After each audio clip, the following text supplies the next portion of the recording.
So my first body and soul experience was actually at PS1 for the 10-year anniversary. Oh, I know you were there. yeah. Dude, that that that party at PS1, I think is still the best party ever happened at PS1. I know a lot of shit has happened since then before that, but that was so perfect. And I'm like, holy crap, this is what I missed 3 years ago. You know what I mean? Like, oh shit, I can only imagine in that room, in that space.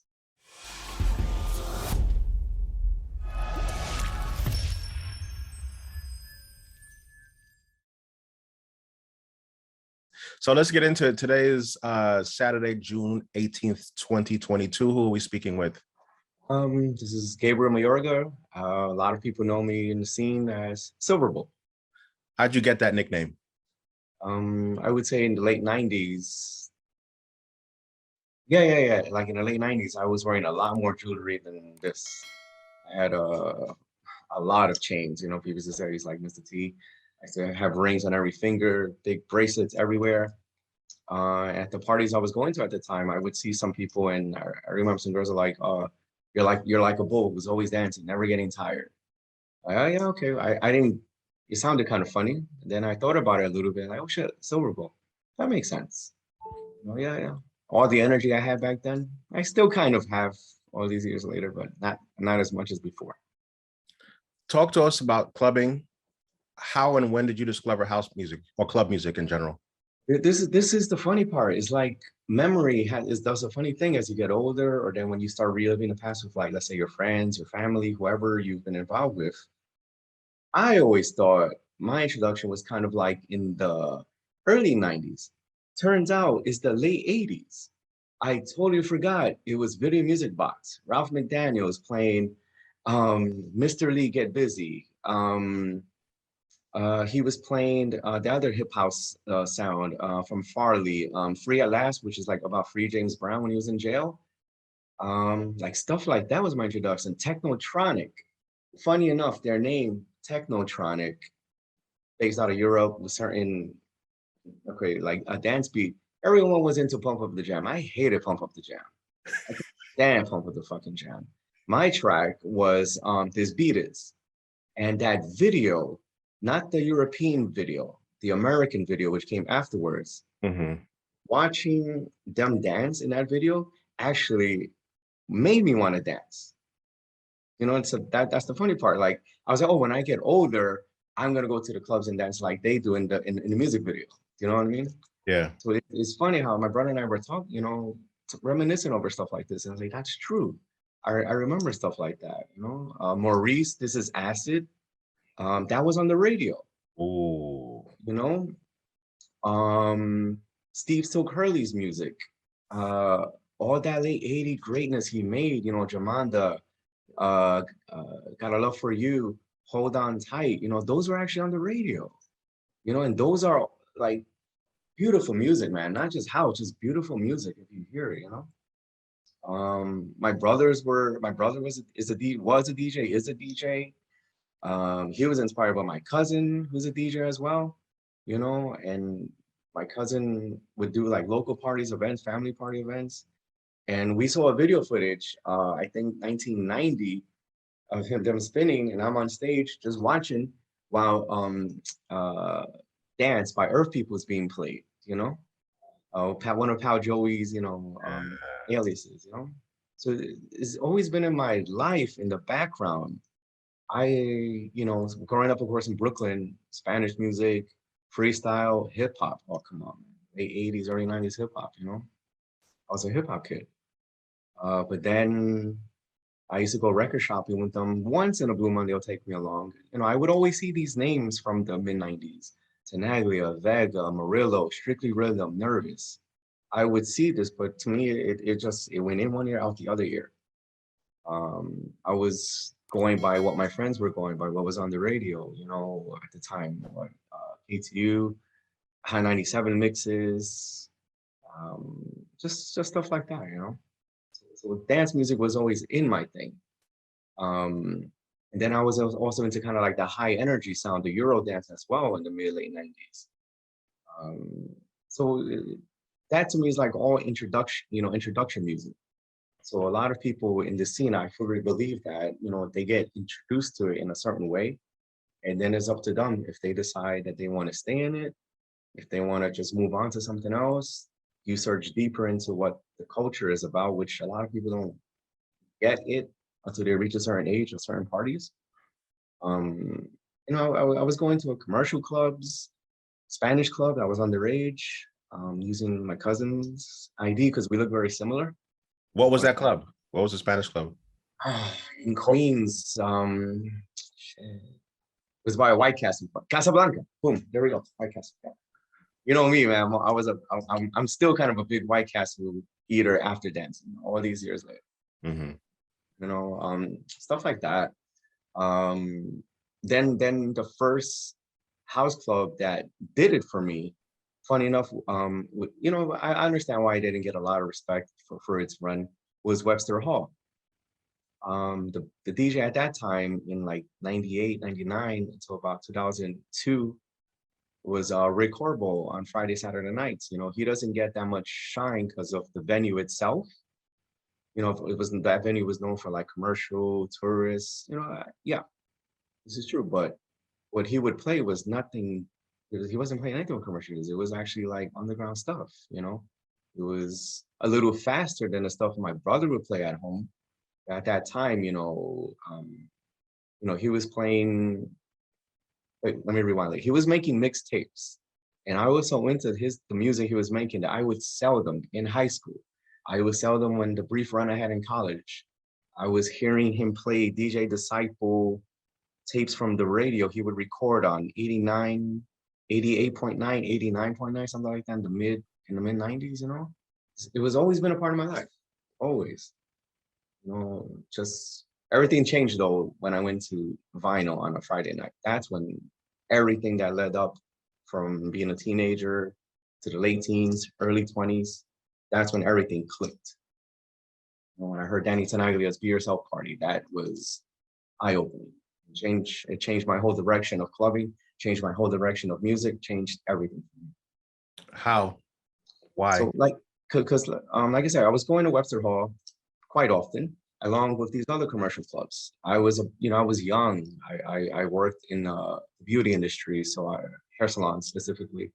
I was going out, meeting people, wherever there was a party, quote unquote, in their scene. You know, like I forgot so many different venues come and go because these top 40 scenes, they're only, you know, flash in the pans. They last a few months to a year, then people move on. But I was always going to Webster Hall because I like to dance. You know, I was known for my dancing. Then I remember even going to the second Town Factory in 1999, and 2 times I went, it wasn't my thing. Like that crowd, you can see they're having fun. The music was a little faster and a little harder than what Rick Horrible was playing.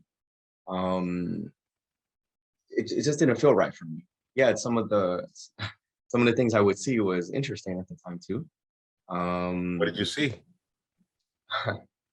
A lot of surgery in a lot of different places on both males and females.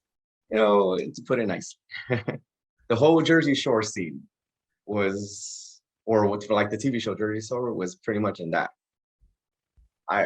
It didn't feel right. Like even for the minute I felt there, the stuff I believe it was Jonathan Peters playing in '99.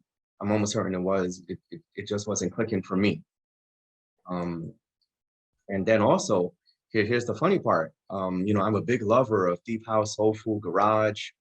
Check this out. Also in '99, exploratory phase, I went to hear Timmy at Shelter, which I didn't know was actually Timmy at Shelter at Vinyl. I didn't know that in '99. I just went. And that also didn't click for me.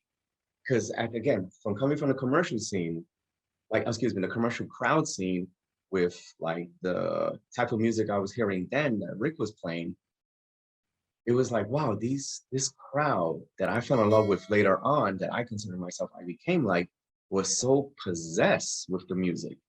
You could literally see like the energy coming from, they lived for the dance. They lived for the scene, they lived for it. It was just so overwhelming for me that I wasn't ready for that at 19 years old, you know, 18 years old, coming from like the other clubs where everyone would get dressed up. go get, you know, drunk, to get laid, to meet people. The music was a backdrop for most people. But I do remember, like, I think I only spent like maybe 40 minutes, maybe at most. And then I had to go. It was just so intense for me. I was not ready for that. And then at that time, to me, it was old music, because I remember like it was some house, and then it was like some disco-y stuff or old school R&B. But again, at the time, I wasn't into that fully. So it was like, all right, interesting energies, not the place for me. Then either late 2001, early 2002, my friends and I, we went to hear Danny. We went to hear Tenaglia at his Be Yourself party, which started in 1999 there. And walking in, like I think it was around 4 a.m. It was a little empty. But the people there, you know, it was people were dancing, not as hard as they were at Shelter, which I saw for the first time up close. They were dancing. You know, Danny gets on the mic. I'm like, oh, that's interesting. You know, he gets on the mic, welcomes everyone to the party, gives a shout out to the opening DJ he had, which I wish I could remember who it was. I really wish I could. He just starts playing music. Some of the stuff I heard Rick play, some of the stuff that I've never heard before, ever, anyone. And it was like, this sound fits perfectly. And as I'm looking around, again, 3, 4, 5 a.m., I'm like, wow, okay, these people are not necessarily acting stupid, like in a commercial club where everyone just with their bottles, whatever, button downs. No, I mean, these people are like, they're clapping for the songs, they're singing, you know, I'm like, oh shit, you know, there's a whole other world to this. I'm like, this kind of reminds me of what I heard at Shelter, crowd-wise, energy-wise, not the same, not nowhere near the same, but there was a real energy for the music there. Then Tenaglia, I don't know, around 8, 9 a.m., boom, started playing some of the older stuff too that my brother would play. But then this time it made sense to me because I saw the journey, kind of like how he took it there, as opposed to just walking in and like, what the hell is this? Like when I first heard Timmy. Then I remember that party, I think it went to like 11 a.m., 12 p.m. I'm like, wow, you know, this was incredible. You know, went back week after week, started meeting people, seeing people, then securing his like 12, 10-hour sets. It was everything, man. It was like, it was tribal, it was tech house, it was disco, it was classic house, it was garage, everything, you know. And then he would tell stories. He's like, oh, I remember hearing this. Like Larry played that. And at this point, I'm like, who the fuck's Larry? What the hell's garage? You know what I mean? At this point. I had no idea. Like Larry's garage. I'm like, all right, you know, maybe that's his boy or some shit, you know. He would talk about the music that was coming out. He would talk, oh, he's working in the studio with this, or people should look out for that. You know, he was educating us. That whole generation that I came up with at Vinyl, Be Yourself, I think we were so educated on music that a lot of us, well, a lot of different groups splintered from that became producers, DJs, promoters, party organizers, or like just fell in love with the scene so much that they had to know the history. And I became that person. Like I had to know where all this was coming from, you know, which is kind of like I got another nickname in like the mid 2000s called the Professor, because after I started learning so much of history and culture, I couldn't keep my mouth shut about it. I started telling everyone about all this stuff. But that's another topic. You brought up Dan, life-changing, man. Tenaglia was life-changing. You brought up something interesting. Talk about the distinction between dress-up clubs and then come as you are clubs back then. Well, okay. I mean, back then, most scenes, you know, you had to dress up, you know, either with shoes or nice pants, nice shirt, you know, nice shirt, kind of button downs. That was the scene I came from, because coming out of work from like the hair salon, you know, I was dressed a certain way. These after work parties that became into late night parties, you would always see people, males dressed up with button downs, blazers, ladies in heels and dresses. And it was always kind of like a little dances, you know? So that to me, I thought was the normal. Then when you start going to stuff that was like the second sound factory, and you start going to stuff like vinyl, shelter, like, you know, when people were just dressed how they felt most comfortable in using Danny's party called Be Yourself, most comfortable in being themselves, however they felt they needed to express themselves. That's how they would go to these particular parties that I fell in love with. Now, yes, people would still be at these parties dressed up.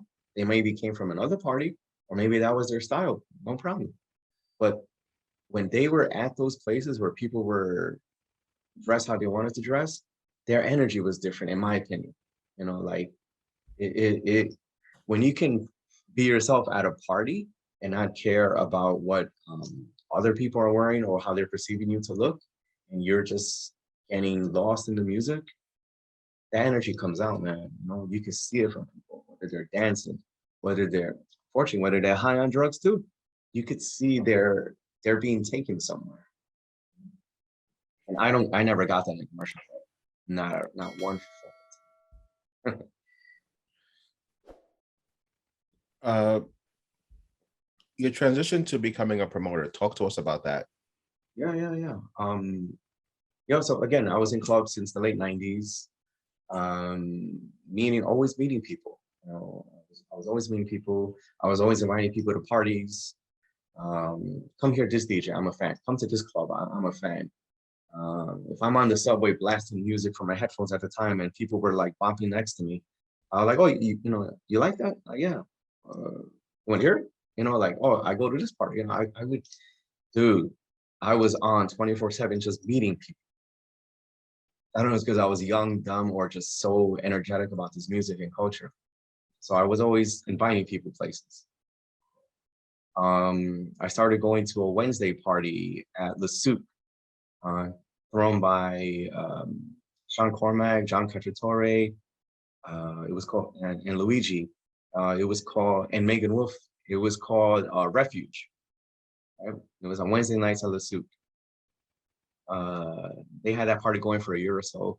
I was going there, you know, I got to meet them. I was inviting my friends, wherever, come down. And then I think they were like, you know, we should make you like a unofficial host or something, you know, just keep bringing people down. So that's all that just happened again, just because I wanted to promote what I love. And at that time, they were using the name the Shigulators. And it was funky, jazzy, a little old school house too, because they came up from the original Sound Factory era. Tunnel, you know, that's where they came from. So you'll hear some jazzy horns, house mixed with some tribal. It was a great party. It was a great party. Then from there, yeah, you know, after inviting people over to the events, we decided to put something together on Thanksgiving Eve, and eventually that's where prior to that, I was kind of like inviting some guest DJs to play for them. Keith Blackstone, Lola, Lightman Ariel, Manny Freitas, Merritt. No, Merritt was a connection to Sean. Just inviting people to play. And then we put this party together and then Thanksgiving Eve, and it was outrageous, the numbers. And like, oh shit, we got something here, you know? Then coincidentally, the next month would have been my birthday party, which I didn't have an idea at the time. And we just decided to do it together. And Sean, I believe it was Sean Cormack, hooked up with Sullivan Room, and we had my first birthday party. And then that was like it was a great jam. We called the party Stimulus Response, and that party took off for a couple years, you know, at different venues. And from there, like I was also during these times, dude, I was going out a lot, 4 or 5 nights a week. I was in like every club that was around. Cielo, I wound up meeting a lot of people as well. I wound up like unofficially but officially promoting their Friday and Saturday parties those early years. Dude, also that's a whole other story, man. Cielo's first 5 years, I can't explain to you how magical that was too. In a different way, it's just magical. Explain. It's like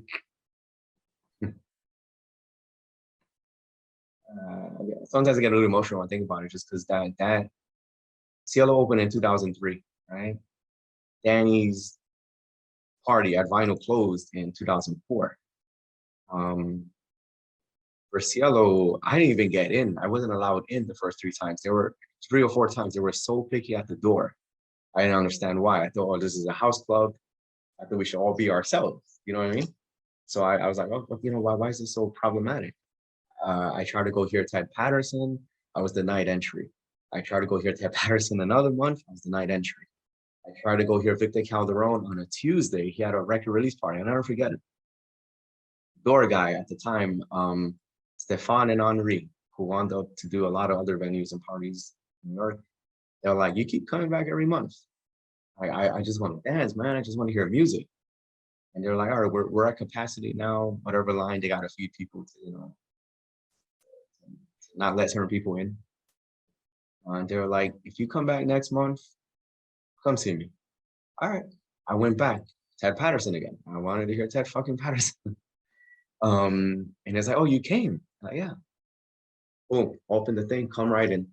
You know, that persistency, I guess, somehow paid off. That they saw that I wanted to go hear Ted Patterson at Cielo for his VIBAL party. I guess they saw that I was really trying not to get into the venue because it was new, fresh, and cool and trendy at the time, but because I wanted to go hear the music they were providing. You know, there's a difference.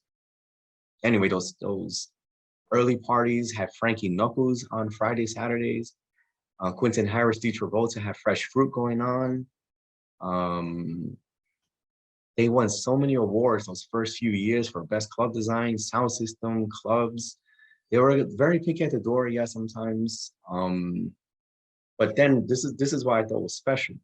Those first few years, whenever a DJ would come to play Cielo, they would alter their style to fit a small room, no matter who the fuck it was. You know, so it's kind of like you would hear things that they were normally playing at that time in like the big festivals, the big rooms. They would bring it down and it would be so like just so deep. It would be so, it was great, man. A great great example that was one time Danny Tenaglia played. It was just garage classics and deep house, which he's known for, but it's not his normal thing to do on a regular basis. I remember Ben Watt coming to play on a Tuesday, insane packed room, and that was fantastic. Like just those first years, the main residents, Willie Graff, the owner Nicholas Matar, Fridays and Saturdays, they also don't get enough credit. They were breaking music that other European producers or other European DJs would get props for when they visited here. But Nicholas and Willie were already playing it like months before. But some people didn't realize that because sometimes homegrown talent doesn't get enough love, enough respect. Wow. I'm a little lost now where my train of thought was going, but first years of Cielo, magical, man. No, that's awesome. We talked about Club. No, we talked about Club Vinyl. Club Vinyl was the home for multiple parties. You talked about your experience at Shelter. You talked about your experience at Be Yourself. Tell us about Body and Soul. Body and Soul, I didn't make it to Body and Soul when it was at Vinyl. I tried to go in 2004 when the space itself was closing and they had one final reunion party. Dude, that was a shit show. Outside, holy crap. It's like everyone tried to get in. I think all of Tribeca, the whole neighborhood, people didn't even know what the hell about it. You know, they tried to get in. It was so intense. I didn't want to wait no more. I didn't go. You know, at that point, I was already hearing Danny Krivit at several 1A sessions. At that point, Francois K was already doing his Deep Space party, which I was already hearing. Joe Classell, I had yet to hear at that time, I believe. So I'm like, all right, you know what? It's just not meant to be for me. So my first Body and Soul experience was actually at PS1 for the 10-year anniversary. Oh, I know you were there. Yeah. Dude, that party at PS1, I think is still the best party ever happened at PS1. I know a lot of shit has happened since then before that, but that was so perfect. And I'm like, holy crap, this is what I missed 3 years ago. You know what I mean? Like, oh shit, I can only imagine in that room, in that space. Because when that club was closing, they invited back a lot of people who had parties in that room. I went to hear Louis Vega. He did a dance ritual party there before the space closed again, you know, because he used to do his parties there. So, you know, eventually. Oh, man. Um, one thing about Timmy and Shelter, when they went to 39th Street, that's when I was ready. You know, I was like, oh, okay, there's a new club. All right, Shelter. Yeah, I've heard of Shelter. I think I've been, whatever. Me and my friends, we went to 39th Street. Dude, that was, that's one space that, Shelter 39th Street was powerful, man. Describe walking into that venue, what you felt, what you saw, what you smelled, what you experienced. That's funny. So yeah, man, at that point, it was 2000, I was still going to vinyl, filter 14. It was 2002, maybe 2002, 2002, 2001, 2002, play it safe. I remember we went and we had to go upstairs because it was 4 floors, you know, and they're like, oh, okay, there's some empty spaces here. Then when we got to the top floor, this is, I guess, like 2 a.m., we were there. You know, as you're going up the stairs, you can feel it. You know, you hear whistles, you hear clapping, you hear stomping, like, what the fuck, you know what I mean? I like this, that's different energy than what was happening like at Danny. Again, it's very similar, but yet different energies. I can't explain it unless you've gone and seen it and felt it. So finally we get to the main room and the ceilings are kind of low. You know, I'm a short dude. I'm like, these are kind of low, you know? But the sound system was so damn powerful. Like you felt it the minute, like it was like a side entrance, I believe, and you felt it.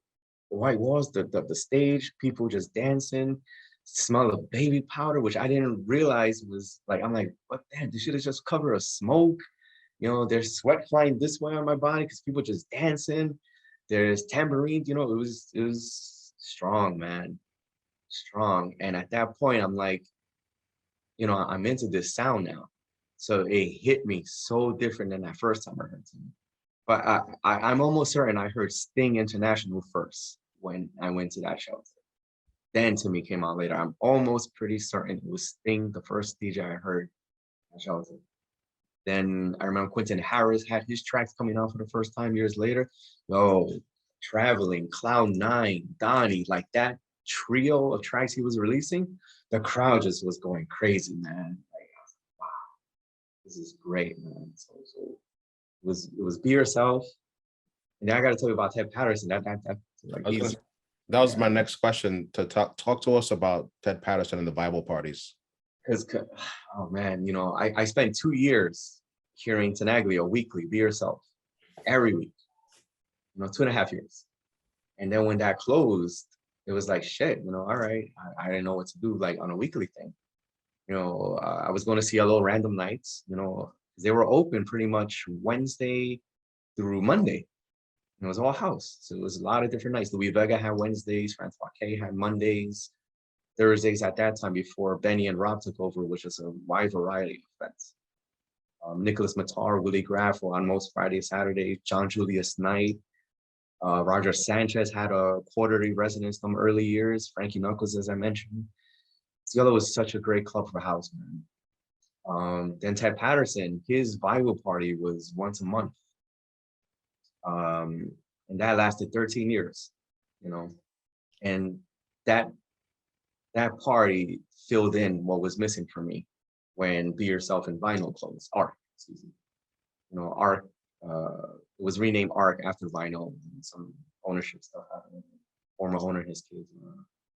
So when Vinyl and Arc closed, Ted Patterson, VIBAL, dude, that was exactly what I needed too, because based on the education I got from Tenaglia of like the old and the new, the hard, the soft, the gentle, it was exactly that. Here we go, another one singular DJ providing the whole soundtrack for the night, getting to tell their story. You know, as I said, I tried to hear him so many times, I was denied. That when I was finally let in, I was so happy. I was like, all right, let me see what's up. You know, like, shit, what if he's the worst DJ I ever heard? I was gonna be so pissed. You know, I was gonna be so angry. You know, I got there. I don't remember too much of the night, I just remember the end of the night. I remember because the lights came on, and I tried it right away. I was like, I had to introduce myself to Ted. I like, your music was perfect because it was that spectrum again, the garage stuff, the classic soul, the old school R&B, into deep house, into techno, into tech house, early 90s house, with the full spectrum, the whole spectrum. I had to tell him, dude, this was so powerful. He's like, he tells me, you were here at the beginning. You're still here. Like, yeah, your music kept me going, whatever, appreciate that. We struck eventually like, yo, come next month, please. I'd love to have you back on your floor, and I fed off your energy. Cool. And then I kept going every month. At the same time, I kept bringing people, like, yo, you got to hear Ted. Ted to me is like the new Danny, although Ted's been around a long time too, It was just that, like, I was early 20s at that time, 2003, 2004. It was new for us. So yeah, a lot of my friends started hearing Ted. I was just, his music was perfect, perfect. And them 13 years, that when his party ended in 2015, in December, so you have to remember, December 2015, it was actually quite painful. Actually hurt more than vinyl, when Vinyl Be Yourself closed, because 13 years at that point, in 2015, I was what? I was 34 years old. So I spent pretty much like a quarter of my life hearing Ted, and then to think, fuck, what am I gonna hear now? It was painful, And then Cielo went on for another 2-3 years after that. But something was missing for me. And only recently, I would say that I got that energy, that love again. Like, I think, funny enough, the year before, like, right, 2019, like when COVID, like I was feeling it all over again. Like, oh shit, the scene is great again. Everything's great. Then COVID hit, had to calm down.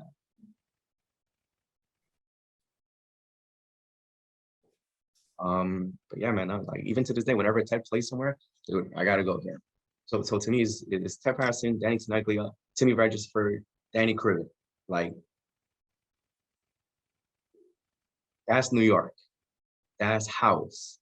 That's the whole culture, the whole history.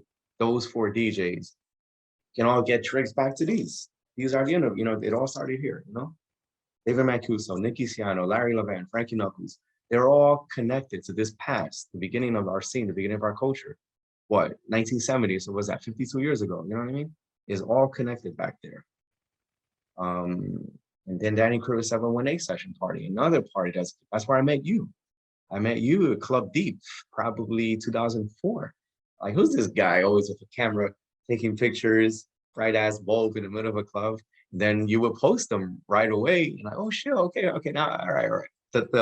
The flash is fine because the pictures were great. And it'll take you back to what the party was. Like, you start remembering.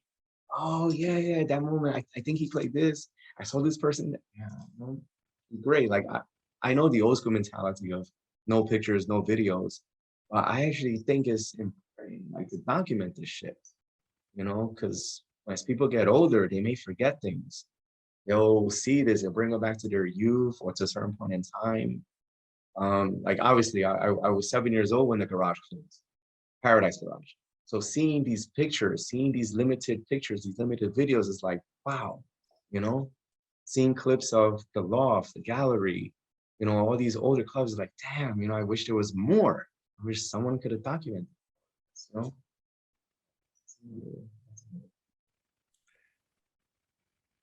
Let's talk about Sullivan Room. Tell us about the Sullivan Room. What was the Sullivan Room? What parties were relevant there for you? The Sullivan Room was in West Village, another smaller club. It's open, damn, I think it was open 11 or 12 years, I think it was open. They had, oh shit, I know I'm gonna hear it. I'm getting this wrong. They had techno on Mondays. Tronic Treatment, I believe the party was called. I think I only frequented very, very little. They had a lot of like local talent do parties on like Tuesdays, Wednesdays. Then they had, you know, like the bigger names, local talent booking bigger names on the weekends, Thursday, Friday, Saturdays. Fantastic room, you know, for a smaller room, it was fantastic. Like music people would be there, you know, like hardcore people would want to go there for who are into the music, into the scene. They had some amazing parties. They, you know, funny enough, I this was later down the line. They even have black coffee there. A room this small when black coffee, Wow. 2007, and I believe it was 2007. You know, at that point, black coffee wasn't the mega star that he is now, the crossover commercial star he is now, but the room was packed. All music people, you know what I mean? Satoshi Tomie will play there. Hector Romero play there. The stimulus response party that I was involved with is there. Um, it was a great space that helped serve like the needs of like the local house community who was trying to build themselves while inviting bigger guests. Sleepy and Boo had parties there, you know. So it's just too many to name. I don't want to miss one, so I'd rather not say them. No, that's Yeah, at that time, man, yeah, man, you had Sullivan Room, Filter 14, Central Fly, um, some other Central Fly was a great club too, man. You know, it's a shame when that closed. I didn't spend that much time there, but it was a great club for the few times I did go what is Filter 14? there. Filter 14 was held in the space that was previously was known as Mother. And I forgot what other venue was there.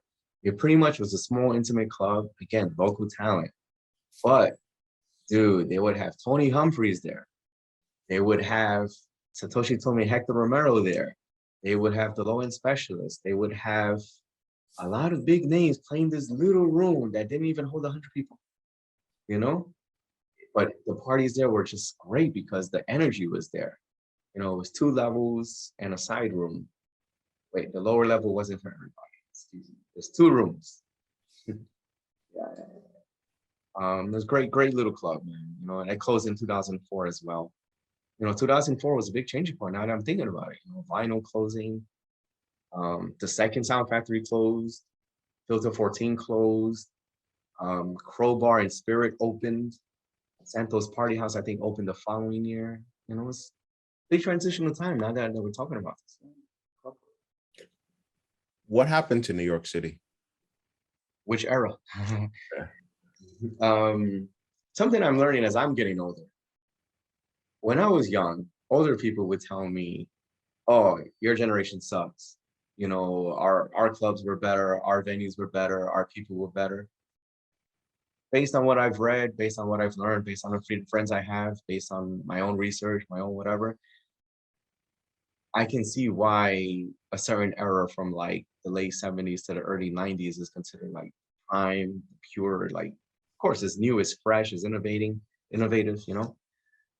But I think every generation has its shine. Every 5-6 years, there's new clubs, there's new clubbers, there's new spaces, there's new parties, there's new DJs, you know, and then there's the old people the older DJs, the older crowd that still also are fueling New York nightlife. So I think you always hear Giuliani killed a certain thing, you know. Granted, from what I've read and kind of briefly explained, again, that is true. A lot of laws changed, a lot of things happened, a lot of parties had to went away. Then again, rents started going up because of the cleanup of the city. Giuliani, Bloomberg, rents got higher, clubs got smaller. Only the commercial clubs could exist. Residentials, you know, neighborhoods change. When it's funny, it's like when the clubs are there, everyone comes to the neighborhood.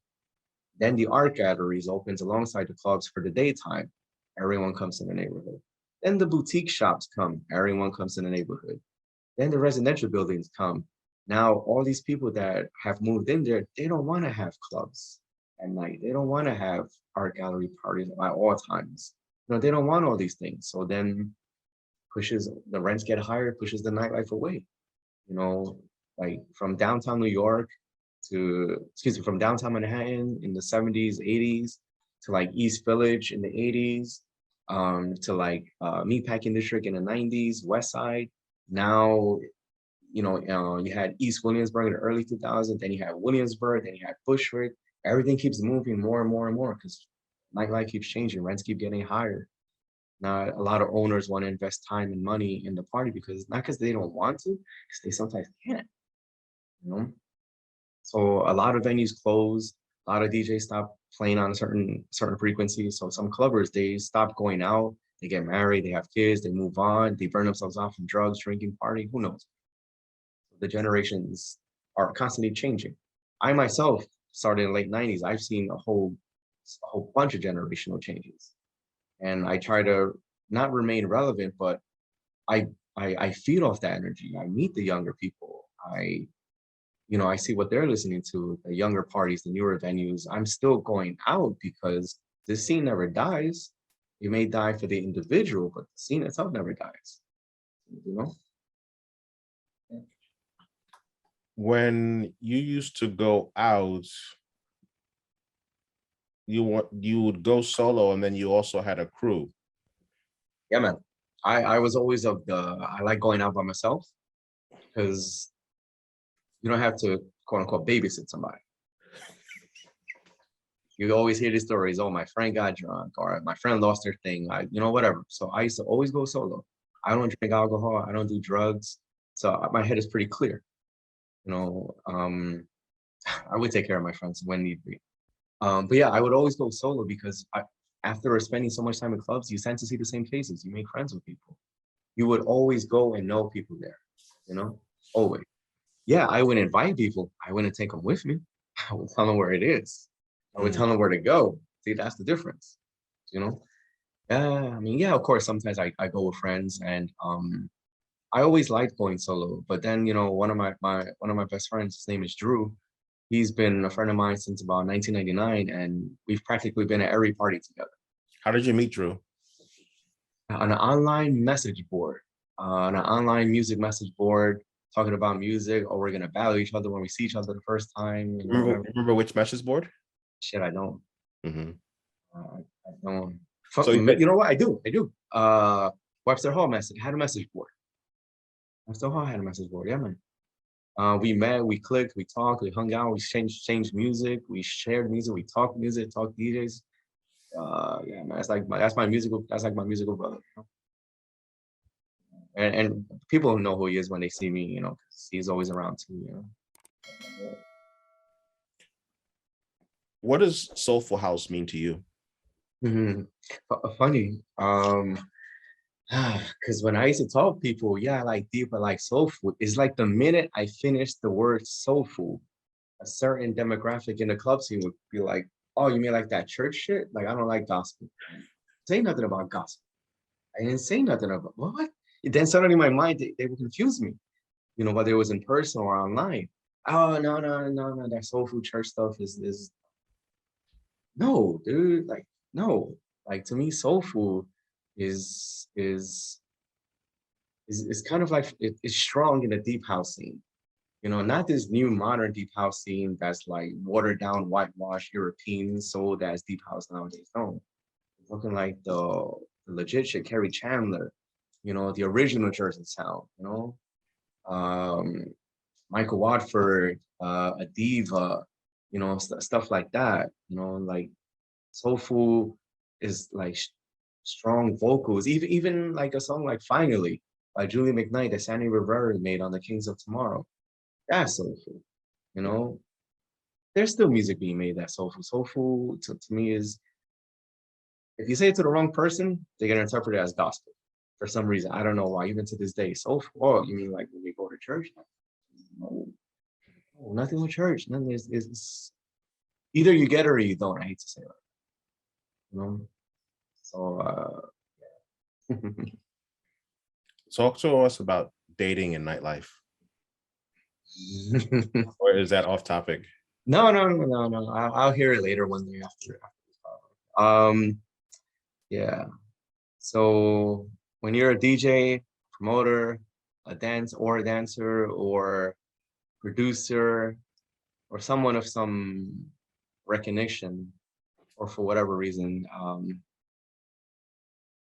things come to you, whether it's people, whether it's drugs, whether it's brands, whether whatever, you know, people are drawn to people, power.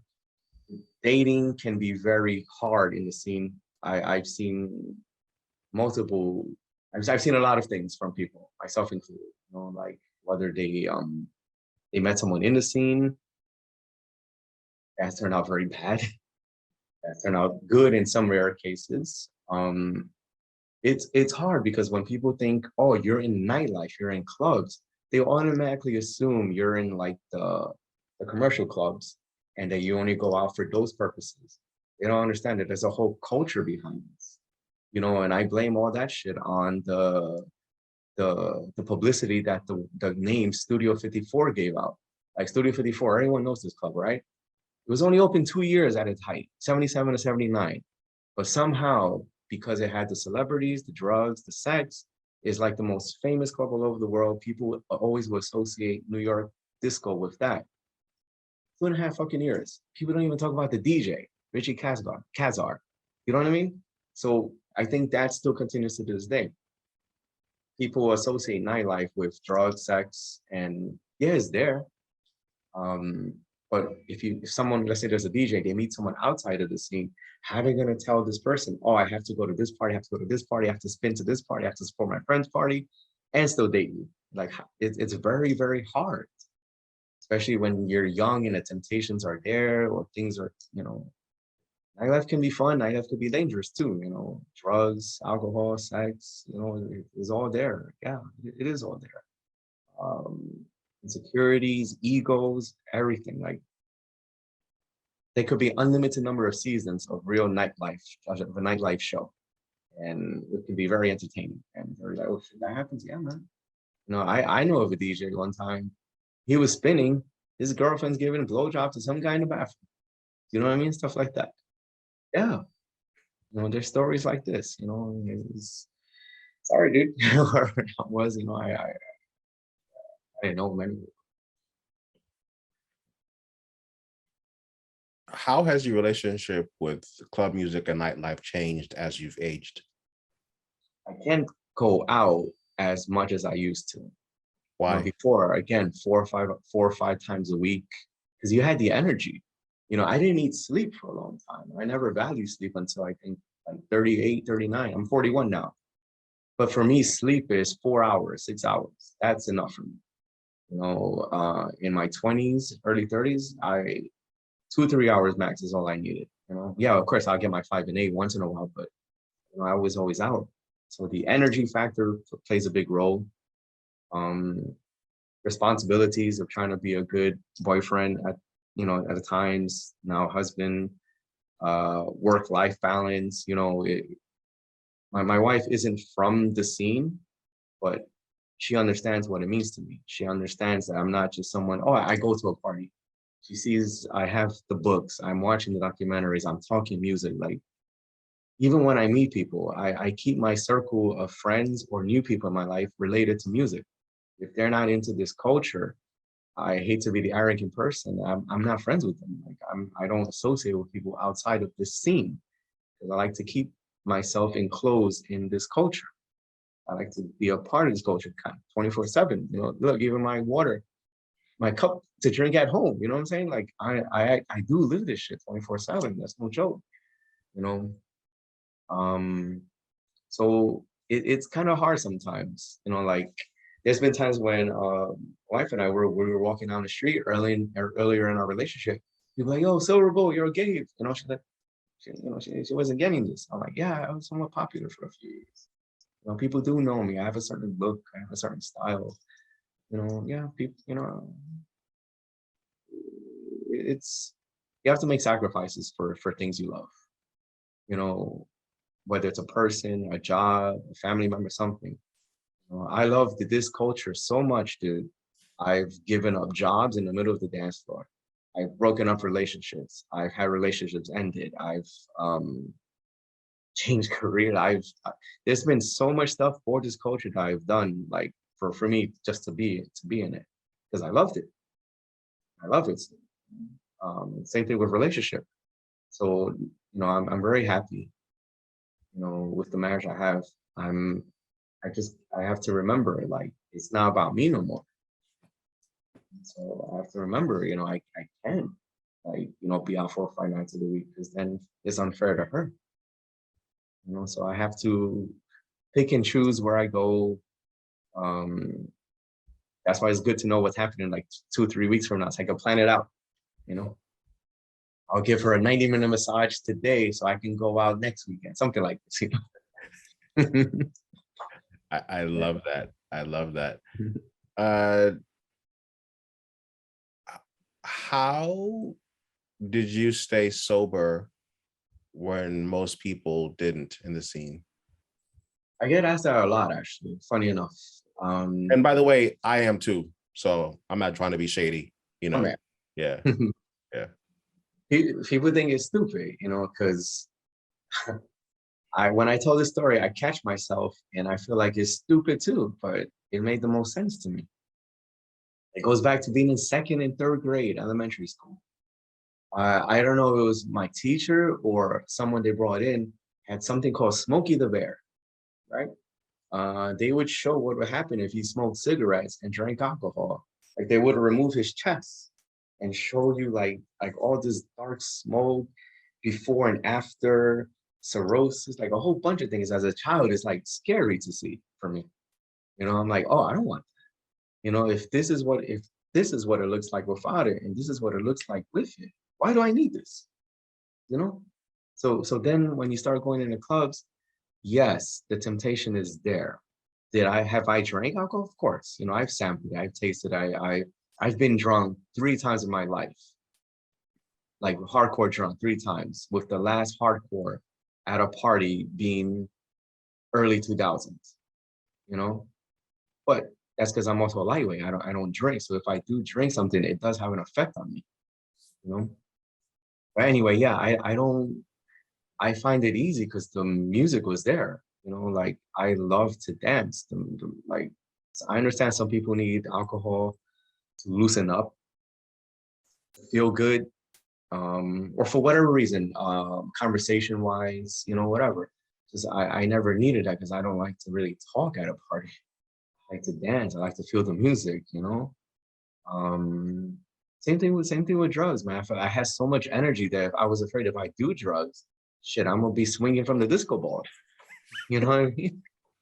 So it's like I didn't need it. I know it's there. I know people who need it, who do it. It's fine. It keeps the clubs open, the alcohol sales, of course. Respect to the people who are straight edge as well. Sometimes some of us really are there simply for music, dance. Yeah, I had it. Yeah. Is house music dead, or does it smell funny? Some people think it's dead, but then you have brands like Defected that are doing things worldwide with old talent, new talent. No way, man. This shit ain't dead, man. There's so much shit going on all over the world. It's not dead at all. Every new group of DJs that's coming out, every new venue, every new neighborhood. I think right now New York's on fire, actually. New York to me is on fire. It's running on all fucking cylinders. It's like when COVID came, it was like a big reset. A lot of new venues opened up prior to COVID, but now I think with everything coming back to the way it used to be before COVID, and all the new energy, all the pent-up energy, all the new talent, all the new parties, all the new spaces,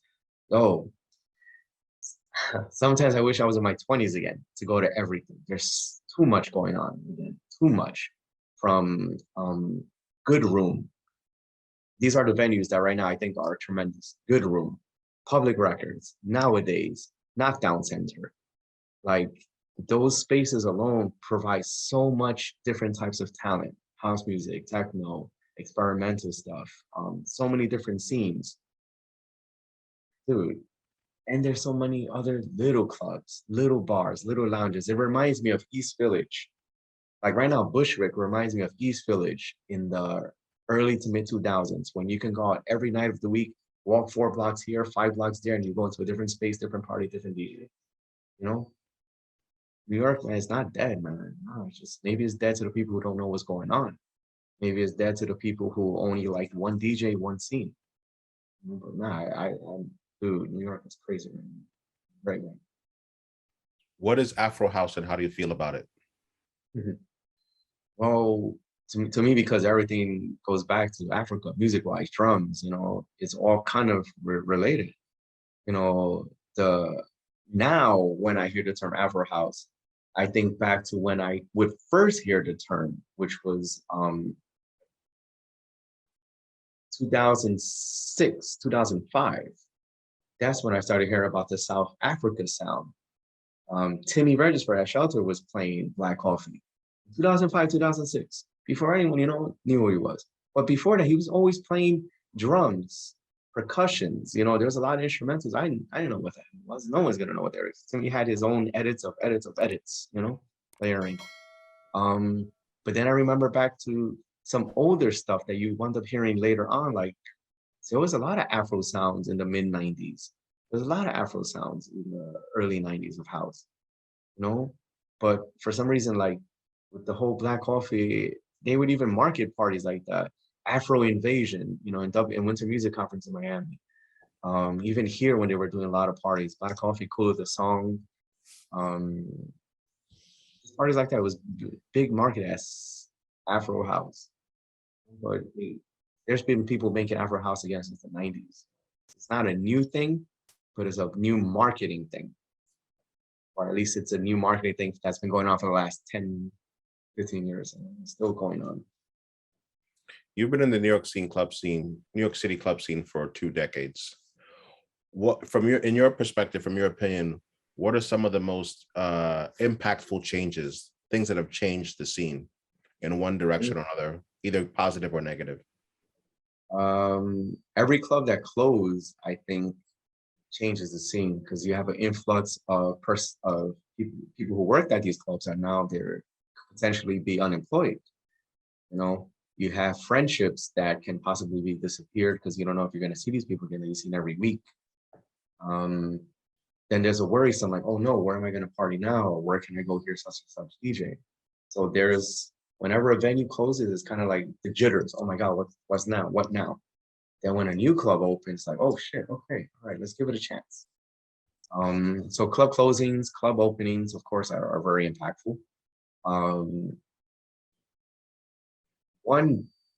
Before I say that, of course, also the locations of venues are a big factor. So when I lived in Bushwick, Brooklyn, all the parties were in Manhattan. Here I am now living in Manhattan, all the parties are in Bushwick, Brooklyn. So it's like my reverse commute to party has changed. A lot of people I know, let's say that live uptown or midtown, now they're going to Queens, Ridgewood, Brooklyn, Sunset Park, when before all they had to do was go to Chelsea, West Village, East Village. So some people commute like wherever the new venues are. That could also be a big factor. So some of the people that live in the city don't want to go to these parties that are now in Brooklyn and Queens. But the people who live in Brooklyn and Queens live for these parties. This is in their neighborhood. It's easier to get to. So I guess location of the space also determines, what's going on in New York. And something that I want to say with like has been happening more recent is like a lot of venues are giving rules now on like how to behave. Like when you go into nowadays or House of X or House of S, they'll tell you, about consent, whether it's touching, whether it's talking. They have safety monitors. If there's people who are making you feel uncomfortable, now they're encouraging you to actually like say something, right before you go in the venue. So I think this is, to me, it's like, whoa, okay. But then it makes so much sense. It makes the people going into that space feel very comfortable. All right, there's people who are watching out for me, whether it's a guy, a girl, queer, transgender, whatever, that they're being protected. It's also giving potential people who would cause problems like, oh shit, they're looking out for this. I gotta behave. So I think it's a great thing that's actually happening.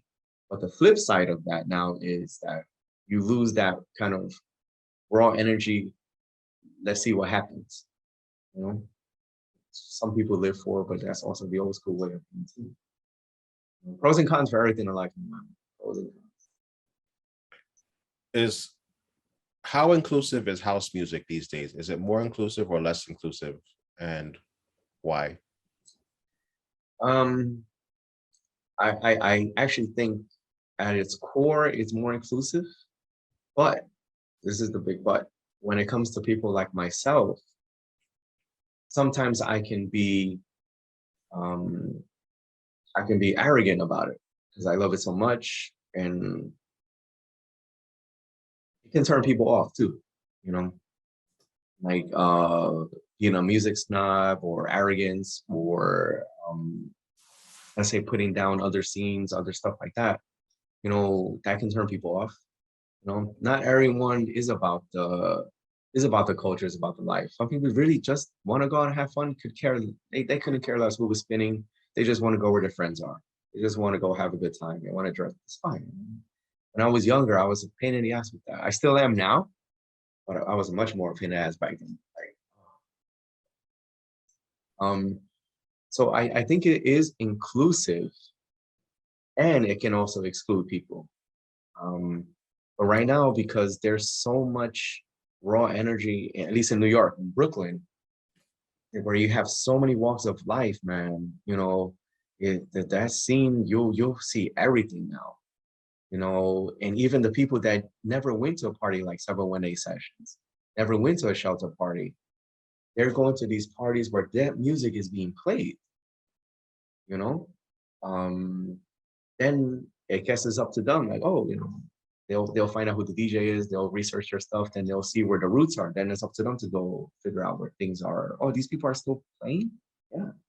You have people like Tony Humphries, Timmy, they've been playing what, 40 years? And Krivit's been playing, I think, 50 years. 50, 45 years or so. And they're still relevant today, so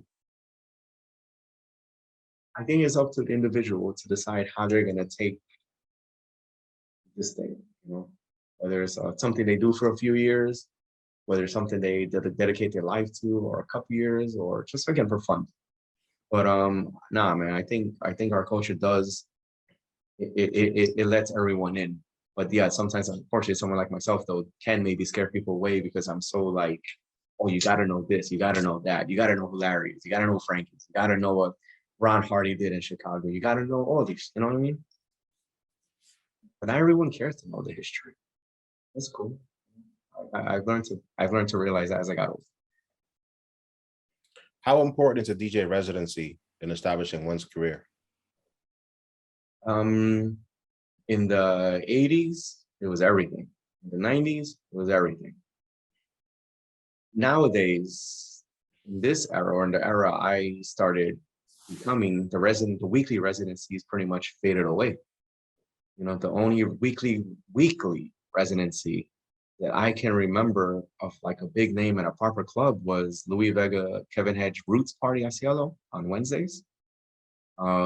Francois K and his multiple guests Deep Space on Mondays, again at Cielo. After that, every other residency has been monthly, quarterly, something like this.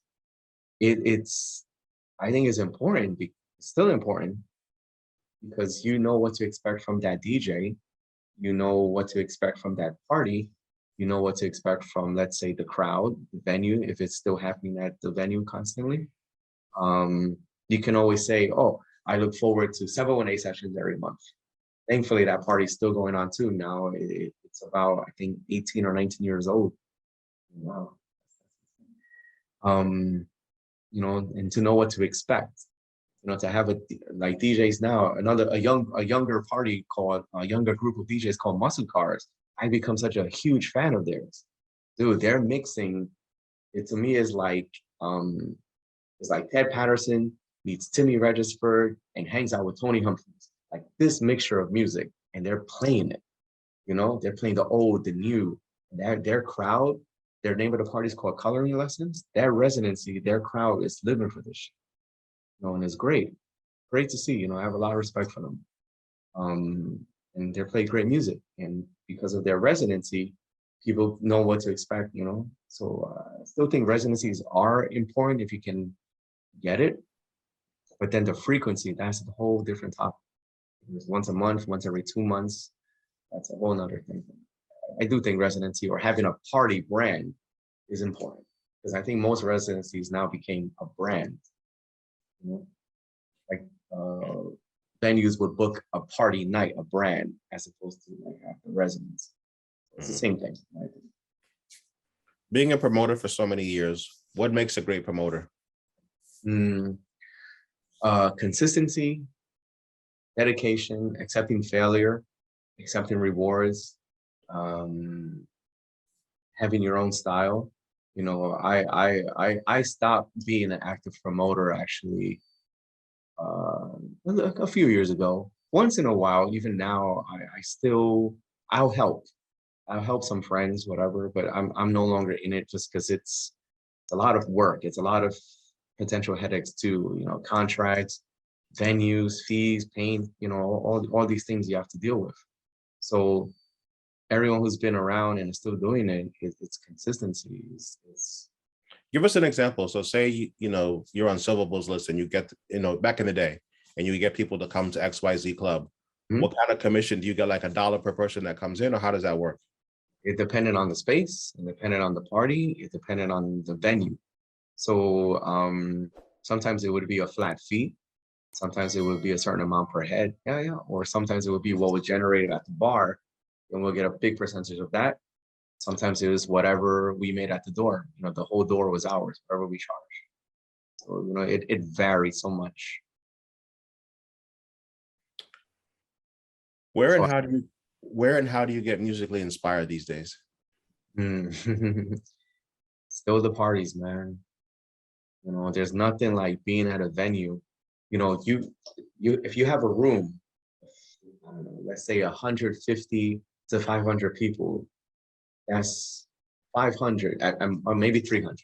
Let's say 300 right now. You have a room full of 300 people, all walks of life, all different personalities, all for whatever reason brought them to that space at that day, at that moment, and you're sharing it. You know, the energy being created is one. When it's the right crowd, the right party, sorry, not the commercial scene. See, some of the arrogance still comes out. It's like a reflex. What you feel, man, is insane. It's like you feel love, you feel orgasmic, you feel like the need to cry, you feel the need to sing, you feel the need to stomp, yell, clap, shake the person next to you. Like, are you feeling this? Are you, you know? I've had people come up to me randomly in a party. I'm dancing, doing my thing. Oh my God, can you believe this? Like, I know, you know, like all this energy being given off. You know, there's nothing like it.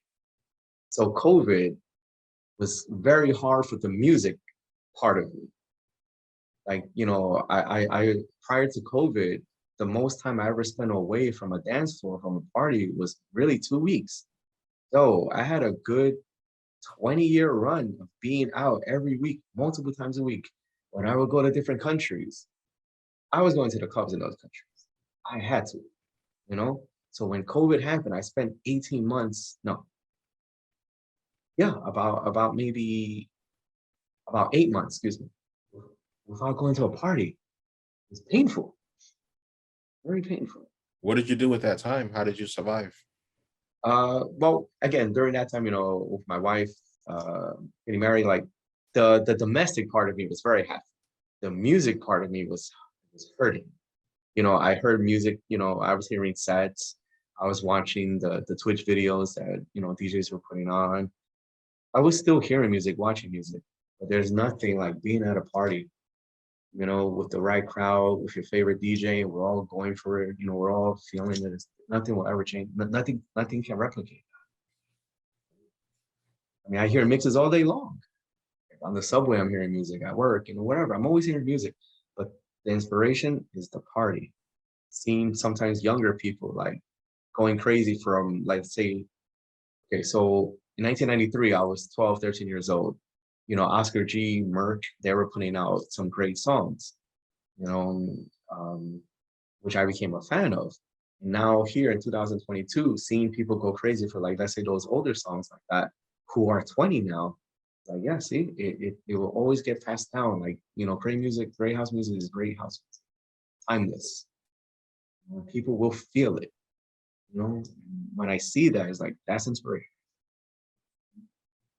I want to become friends with this person. I want to know, you know, I want to know this person. That's what I kind of do still now. All these new parties, all these new venues, after seeing a couple people, you know, I'll say hello, or they'll say hello to me. Like, oh yeah, yeah, you know, I saw you dancing, whatever.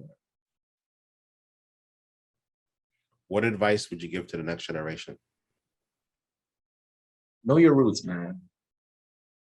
If you really love this, whether as a DJ, promoter, as a fan, know your roots, know your history. You know, it's a misconception that this culture is white and European. It's not. You know, this culture is black, this culture is gay, this culture is Latino, this culture is became kind of whitewashed. It's important to know your history. You know, you have people, oh, techno from Berlin, from Germany. No, no, no, no. It's mainly here in America, Detroit, you know? Oh, um, you know, this DJ from, like, a lot of European DJs get a lot of love here from like the newer generation, because that's all they know. They've been fed festivals, they've been fed playlists from Spotify, they've been fed, you know, all these things. You know, they don't know what underground is. They don't know that it's still underground, because that's actually what keeps the foundation of this whole culture, you know? They won't know this. They don't know this. No. All they know is David Guetta, you know, Steve Aoki, you know, like names like that. You know? And it's, yeah, yeah, I get it. You know, it's popular, it's trending, whatever. But if you really love something, I'm a firm believer, you will want to know everything about it. Whether a sports fan, a music fan, an athlete, you know, a person, you love something, you want to know. You'll research it. I mean, I've met people who are like, oh, I love this culture. I love this. You know, yeah, how long you been in it? Oh, about 4 months. I get excited. Like, oh, this is new. They're young. They're fresh. Then you see them a year later, they're all burnt out on drugs. Like, I gotta stop going out. This, maybe you love partying. There's a big fucking difference. Big difference. So if so young people, if you're, be careful. You may party too hard in the negative. It's a positive way to do it. Don't get caught up in shit either. Know your history. Don't get caught up in shit. And be mindful. Is there anything that I didn't ask that you want to talk about? We spoke about what, Danny, Ted, 718 sessions. No, I mean, okay. Another residency party that's been happening, that's kind of it's been growing, is Rissa Garcia, her dancing room only party. That brand, I'm very proud, like, to call her my music sister. I've been seeing what's been happening with her. That's, Amazing, amazing, amazing. you know, that's someone I met on Danny Tenaglia's dance floor. You know, I literally, I never forgot how I met her. I asked her, what is this song? Because I would see her every week. And she told me the name of the song.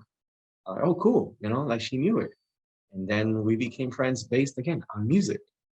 And that's how my whole friendship started with music. So she went from being a dance floor person to experimenting with productions, to experimenting, you know, with DJing. Down the line, couple, like 10 years later, you know, she has this brand called Dancing Room Oni that has been booking big names. They just had Sandy Rivera, Francois K, Tony Humphries. Upcoming, she has Frank Raja, Shez Demir, you know, and her party now has a monthly home at House of X in the Lower East Side. And it's just been growing. It's great to see a party like that, a homegrown talent growing her own brand while playing alongside legends and big names, producers, you know. She's played alongside her own idols. She's played alongside Danny Krivit. She's played alongside Tenaglia. Those are like her idols. So, you know, a lot of respect for her and people like that who do it themselves, and they build their brand. You know? I also want to give respect to Love Injection, who is Paul Raffaelli and Barbie, because not only are they DJs, not only are they producers, they push this culture forward, man. you know, from their fanzine, from their label, from everything they do for the record shop. Like everything they do is about the culture outside of the dance floor too, you know? So a lot of respect. There's a lot of people who keep this culture alive, man. Nothing but respect. Thank you so much. This was fantastic. I appreciate your time. One more thing, remember, that's what it is, man. That's what it is. Have a good one. I love it. Have a good night. Bye-bye.